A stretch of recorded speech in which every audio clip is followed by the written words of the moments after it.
My wife's trainer snapped, "Get lost before you embarrass yourself, old man." She laughed, "You're too soft to fight him." I just smiled. 12 years in special forces taught me patience. By the time I finished tying my shoelaces, it was already too late. Hey Reddit, I, 52 male, spent 12 years in Army Special Forces before my knees and back decided civilian life wasn't optional anymore. Not a superhero, just a guy who learned to stay steady when things go sideways. Been married to Laurel for 15 years. That night I was sitting in my truck at 10:23 p.m. on a Wednesday, watching my wife's car pull into our driveway 3 hours after her gym closed for the night. She didn't spot me immediately. I was parked half a block down with the lights off, just watching the way I used to observe supply routes in Iraq for IED placement patterns. When she finally walked past my truck heading toward the house, she was on her phone laughing at something. That laugh she used to save for me back when things were good between us. I gave her 10 minutes to get inside and settled. Then I walked in through the front door like nothing was unusual. Laurel was in the kitchen making herself tea. She jumped when I came in. Not a casual startle. That guilty flinch you do when you know you got caught. Thought you'd be asleep by now. Couldn't sleep. How was the gym? She recovered fast. Too fast. Intense. Kellen really worked me tonight. New routine focusing on lower body strength. Kellen. That was the 4th time that week his name came up before I even asked. People who aren't hiding anything don't just volunteer information out of nowhere. They answer your question and move on. But Laurel had been dropping his name into every conversation about her workouts lately, trying to make it seem normal, innocent, routine. You shower there? Obviously, why wouldn't I? Her hair was bone dry and perfectly styled. Her gym bag over her shoulder looked exactly as full as when she left. No wet towel bulk. But I didn't say any of that yet. Just asking. She relaxed, thought she sold it, walked past me toward the bedroom with that gym bag, like a prop in a terrible play. I stood there in the kitchen for another minute after she disappeared upstairs, counting all the small inconsistencies, logging the lies, adding them to the pile I'd been building for 2 months. I moved to Denver after my discharge, spent 8 months figuring out what the world looked like when you weren't constantly scanning rooftops for snipers. Met Laurel at a community fundraiser a year later. She worked insurance claims back then. All crisp professional energy and sharp wit that could cut through nonsense instantly. We got married the following year. Nothing fancy, just immediate family and close friends. Bought the house in Westminster a couple years after that. Talked about kids for a while. Did the fertility specialist routine. Eventually stopped trying. Eventually stopped talking about it.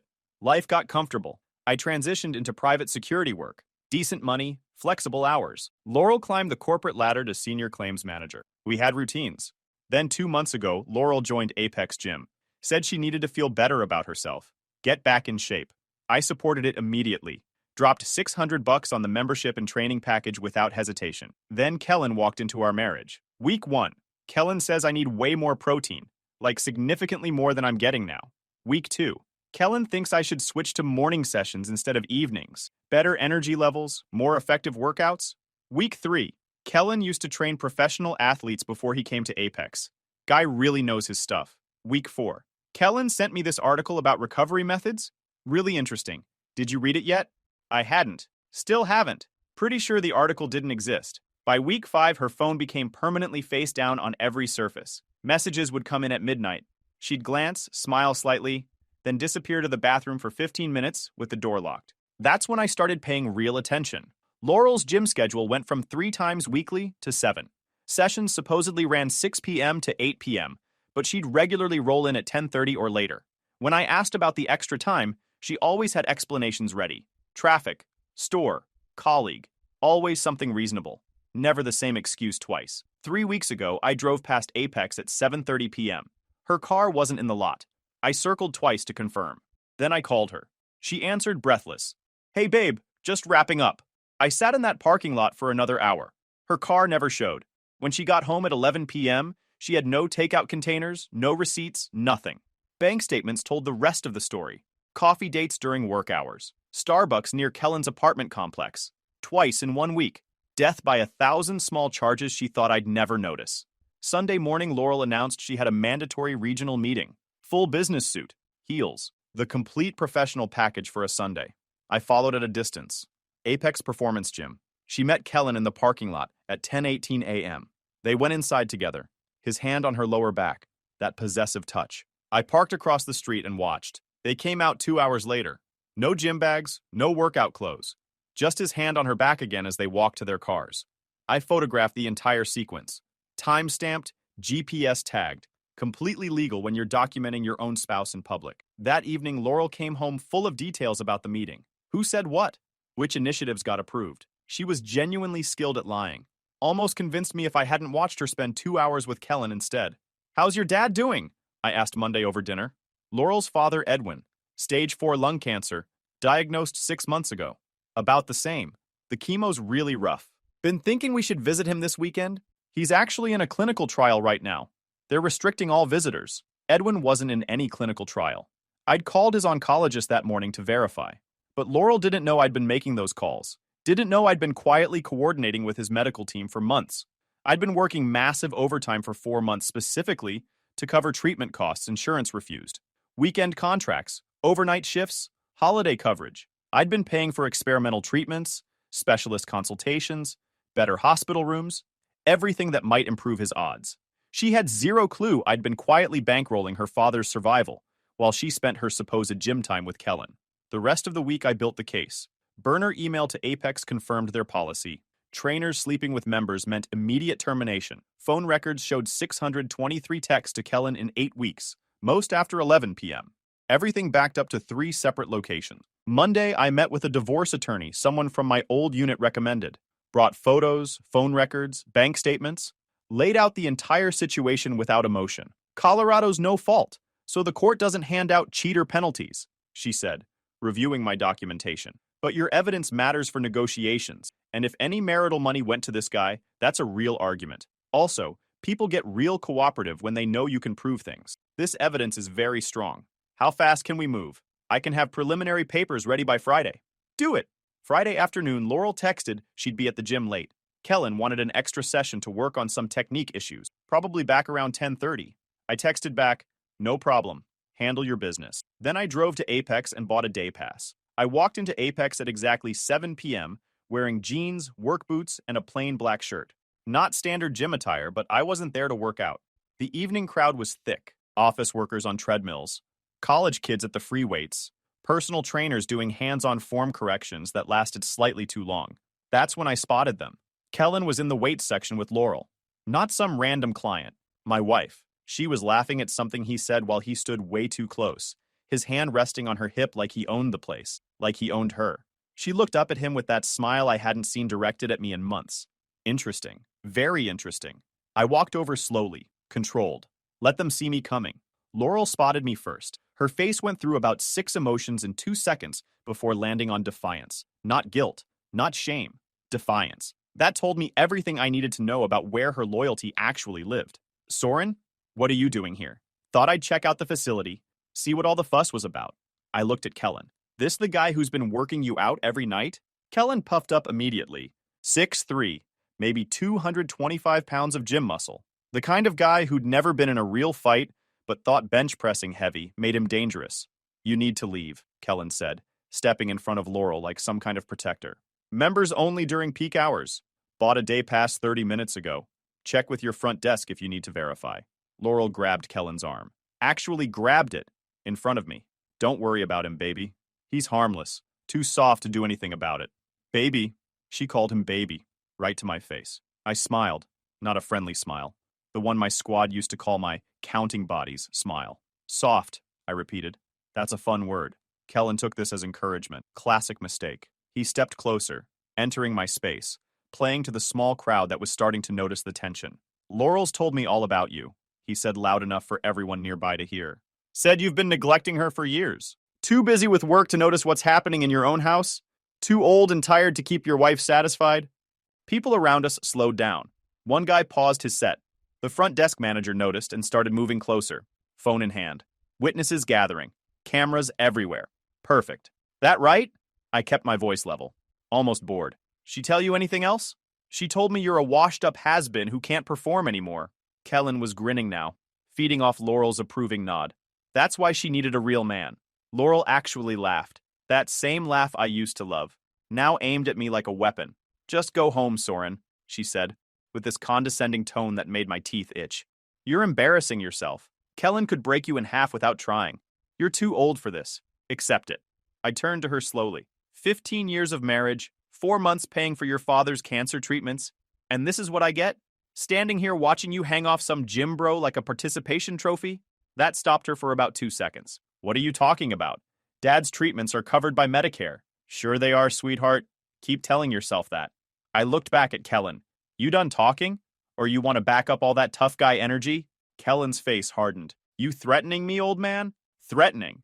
Nah. I smiled again. Just curious if you're as tough as my wife thinks you are. Because from where I'm standing, you look like a guy who's never actually been hit in his life. Soren, stop it! Laurel snapped. You're making a scene. Just leave before Kellen has to teach you a lesson. Teach me a lesson? I laughed. Actually laughed. Sweetheart, I spent a long time learning how to stay calm when things get loud.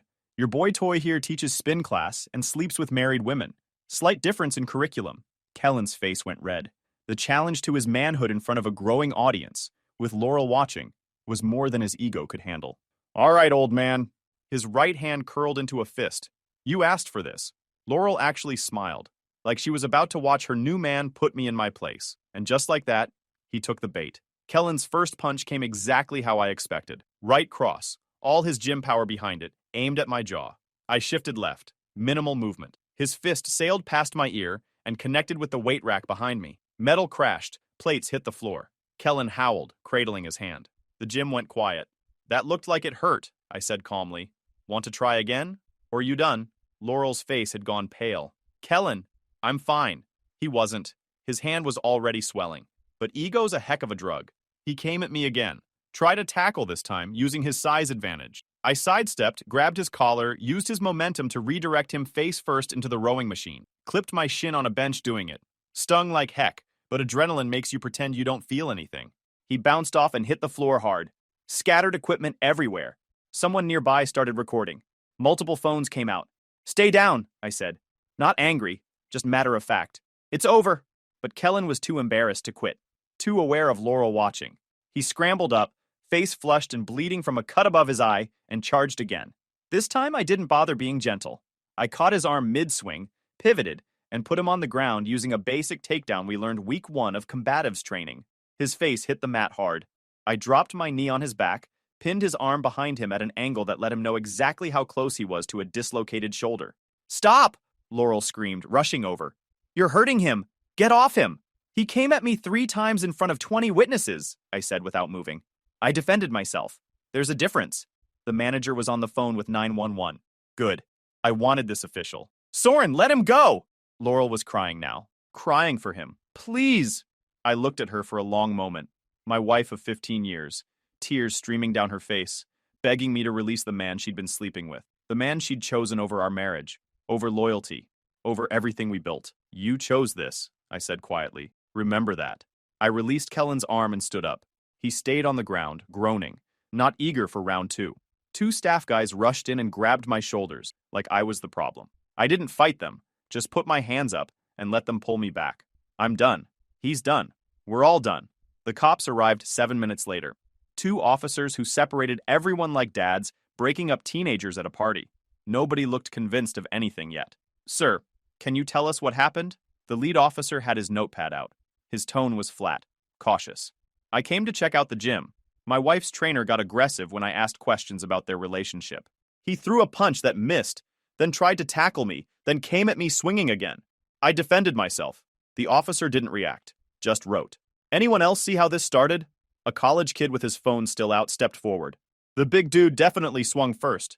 The older guy just dodged and the trainer hit the weight rack. Then the trainer charged him like twice more. Older dude barely did anything, just redirected him. 3 more people confirmed the same story. Multiple videos showed the same sequence. The officer's posture shifted slightly. Kellen throwing punches. Me redirecting. He attacked my boyfriend! Laurel was trying to spin it. He came here looking for a fight. The officer looked at her, then at me, then at Kellen still on the ground holding his shoulder. Ma'am, every witness says your boyfriend threw the first punch. Multiple recordings confirm it. Your husband hasn't thrown a single punch from what I'm seeing. He provoked him. Words aren't assault, ma'am. Fists are. Kellen was helped to his feet by one of the gym staff. He looked pathetic. Split lip, swelling eye, hand that was definitely going to need an x-ray. All that gym muscle, and he couldn't land a single hit on a 52-year-old with bad knees. You want to press charges? The officer asked me. I thought about it. Looked at Kellen, humiliated in front of everyone. Looked at Laurel, mascara running, finally seeing her lover boy for what he really was. No, I said. I think he's learned enough for tonight. The officer nodded, made some notes. We'll need statements from everyone. You're free to go when we're done. I turned to Laurel one last time. She looked broken. Not because of me, because she'd just watched the man she thought was stronger, better, more exciting get handled by someone she'd written off. I wasn't wrecked, but I wasn't untouched either. Shirt tugged sideways, knee barking, shin bleeding a little where I'd clipped that bench. When you get home tonight, divorce papers will be on the kitchen table. My lawyer has copies of photos from your coffee dates with Kellen, text messages, phone records, everything. Her face went white. You've been tracking me? You made the mistake of thinking I was too soft to notice what was happening in my own house. I looked around the gym one last time. At the people still recording, at Kellen being helped toward the exit by staff, at Laurel standing there realizing her whole fantasy just collapsed. The house is in my name. Cars are in my name. Joint accounts? My lawyer had me separate the funds legally yesterday. Everything documented properly. You can't do this. Already done. Oh, and Laurel? Might want to ask Kellen about his employment situation. Apex doesn't appreciate trainers who create this kind of publicity. I straightened my shirt, nodded politely to the officer. Enjoy your workout. Then I walked out into the Denver evening, hands steady, heart rate coming down. My phone started buzzing before I even reached my truck. A couple texts. One from a buddy who still lurks on neighborhood pages. One from a coworker asking if that was me. Laurel's sister Amanda calling repeatedly. Texts escalating from, "What did you do?" to, "We need to talk right now," to, "This is going to destroy her." I ignored them all, turned on the truck, sat there for a minute with the engine running, letting the adrenaline settle. My hands weren't shaking. Heart rate was normal. No second thoughts. No regret. Just this weird sense of relief, like I'd been carrying something heavy for months and finally put it down. Drove to a diner on the north side, one of those 24-hour places with worn booths and coffee that's been sitting on the burner since morning.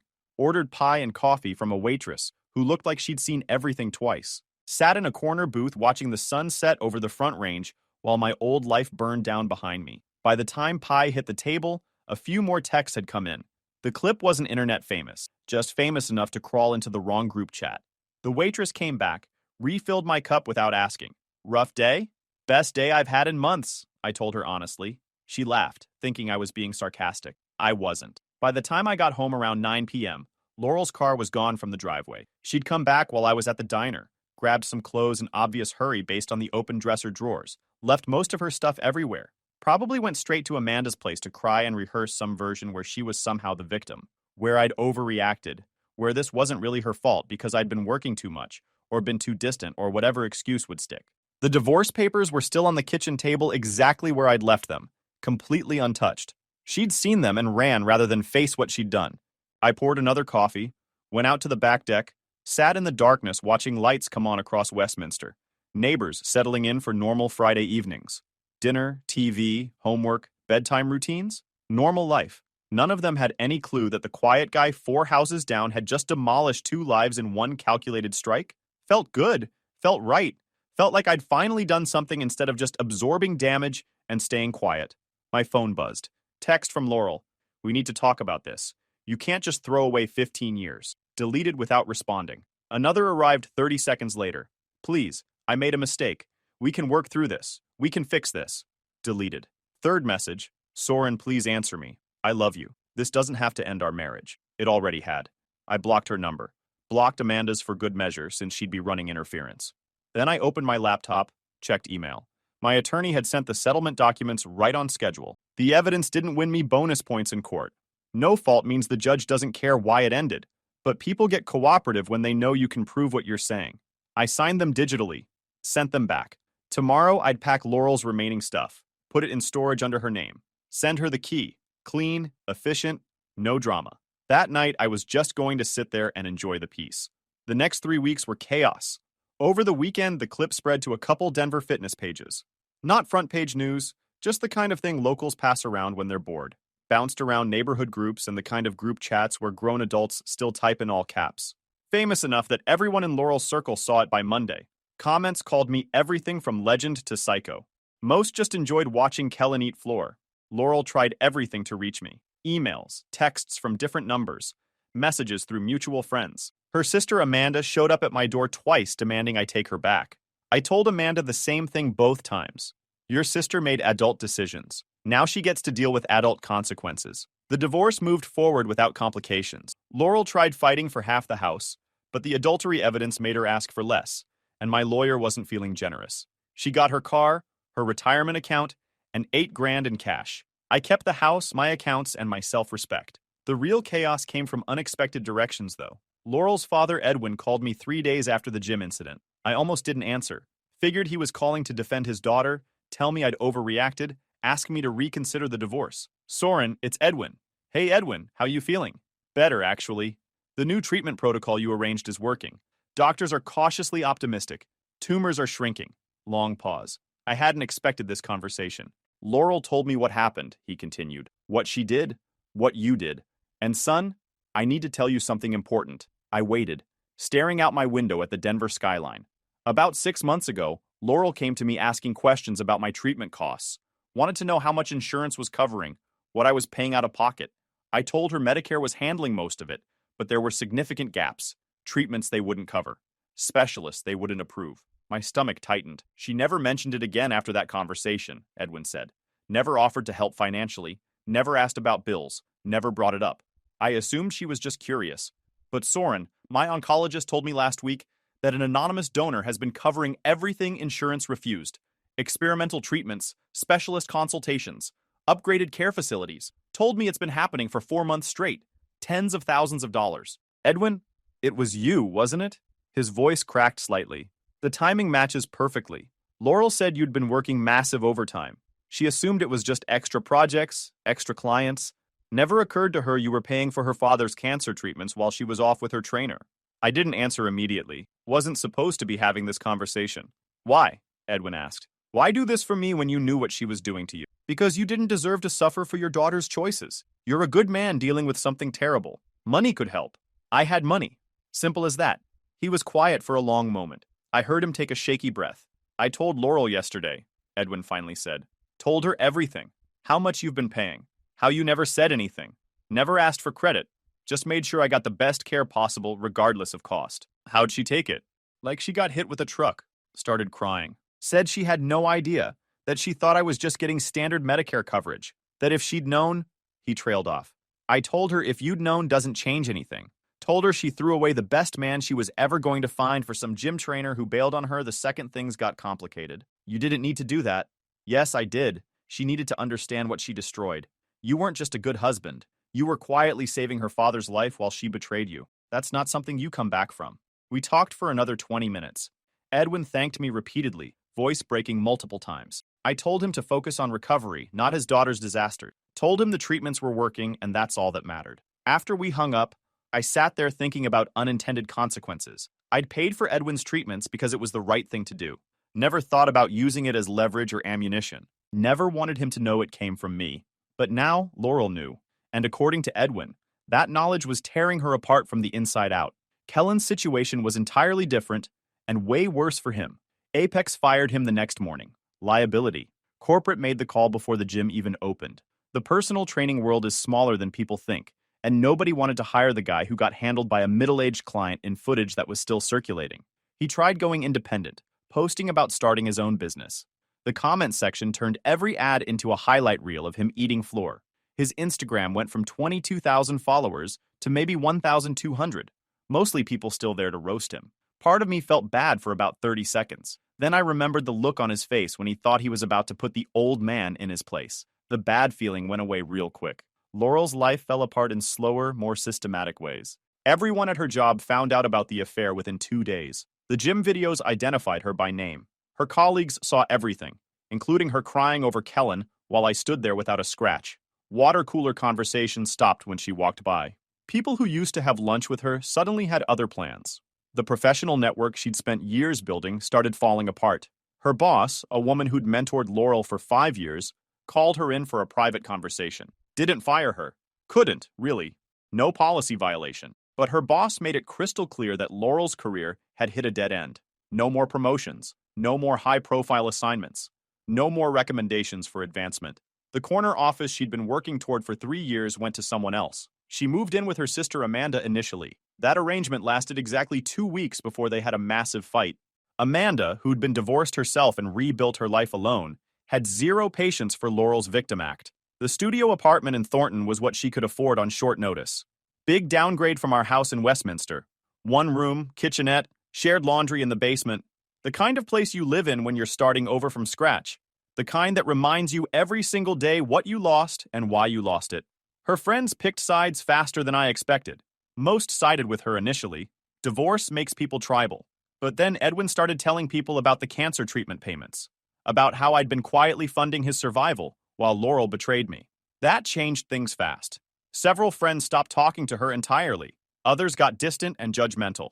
Called her selfish. Said she'd thrown away a good man for nothing. The social circle we'd built together over 15 years basically fell apart for her. People still talked to me, invited me to things, asked how I was doing. Laurel got frozen out. Not because I asked them to, because people don't respect someone who betrays loyalty that hard. I heard all this secondhand through mutual acquaintances. Didn't reach out. Didn't gloat. Just let reality do its thing.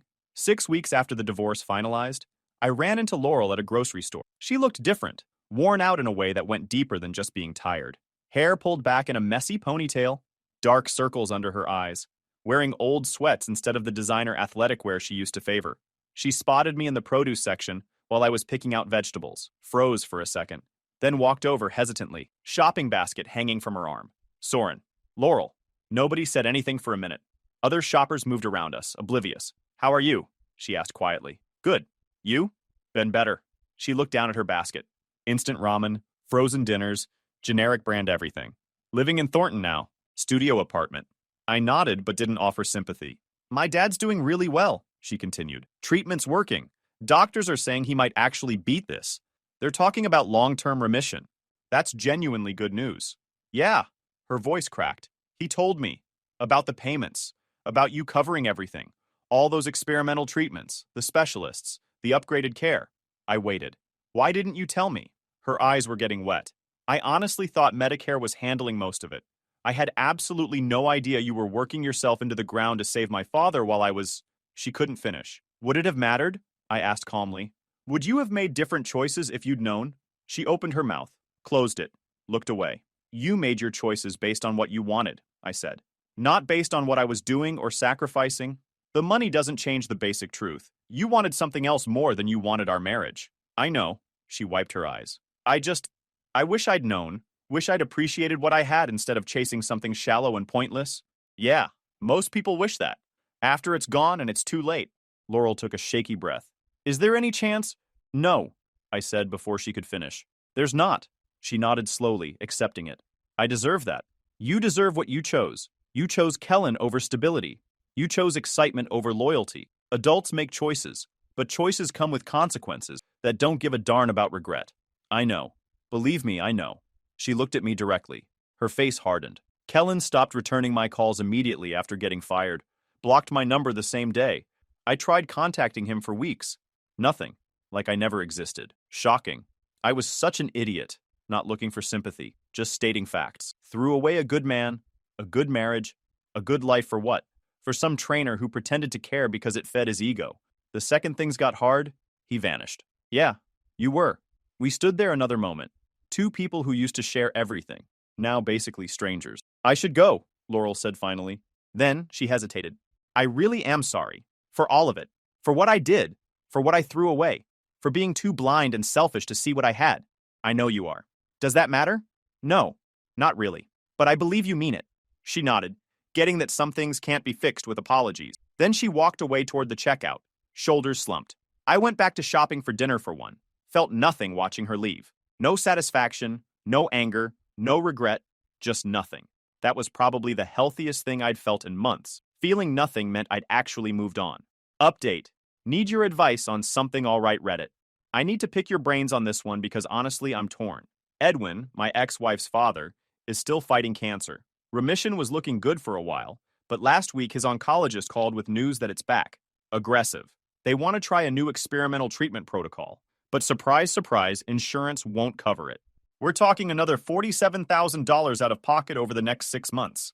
Edwin called me yesterday, voice shaking. Said he understood if I couldn't help anymore, if I didn't want to. if it was too much to ask after everything that happened. Said he wouldn't blame me one bit for walking away. His own daughter sure as heck isn't stepping up. Apparently, Laurel's studio apartment budget doesn't leave much room for cancer treatments. Here's where I'm stuck. Edwin has been nothing but good to me. Even before I married Laurel, he treated me like a son, taught me to fish, helped me install the deck on our first house, sat with me after bad days when I first got out of the army, and didn't know how to be a civilian anymore. When his daughter destroyed our marriage, he called to apologize for her, told me I deserved better, never once asked me to reconsider or give her another chance. The man didn't do anything wrong. He's just dying of cancer, and his daughter happens to be a disloyal piece of work. But here's the thing. I'm not married to Laurel anymore. Edwin isn't my father-in-law. He's just some guy I used to know who happens to need money I have. Every dollar I spend on his treatments is a dollar that could go toward my future, toward actually building something new instead of staying connected to a past I worked hard to demolish. And yeah, there's a petty part of me that thinks, why should I keep saving a life that belongs to the family of someone who betrayed me? Laurel's out there living her consequences-filled life, and every time Edwin gets better, it's because of money I earned. Money I could have spent on literally anything else. But then I think about Edwin sitting in that oncologist's office alone. Think about him calling me instead of his own daughter because he knew I was the only one who might actually help. Think about the man who never once made me feel like an outsider in his family, even when his daughter was actively sabotaging our marriage behind my back. Special Forces taught me to identify weaknesses and exploit them. Edwin's situation has a big one. Me. I'm the load-bearing wall in his treatment plan. If I walk away, the whole thing collapses. So here's the question. Do I keep paying for my ex-father-in-law's cancer treatments? Arguments for, he's a good man. He didn't betray me. Walking away might literally kill him. I can afford it. Sometimes doing the right thing means doing it for people who can't repay you. Arguments against, he's not my family anymore. His daughter is the reason for that. I owe him nothing. Every dollar spent is a connection maintained to a past I'm trying to leave behind. This money could go toward my future instead. I genuinely don't know what the right move is here. Part of me wants to write the check tonight and not think about it. Part of me wants to finally, completely, cut every tie to that chapter of my life. Edwin gave me until Friday to decide. What would you do? Guys, we are so close to hit 100,000 subscribers on this channel. If you are not subscribed to the channel, please consider subscribing. It really helps hit that 100,000 mark. Thanks for making this dream come true.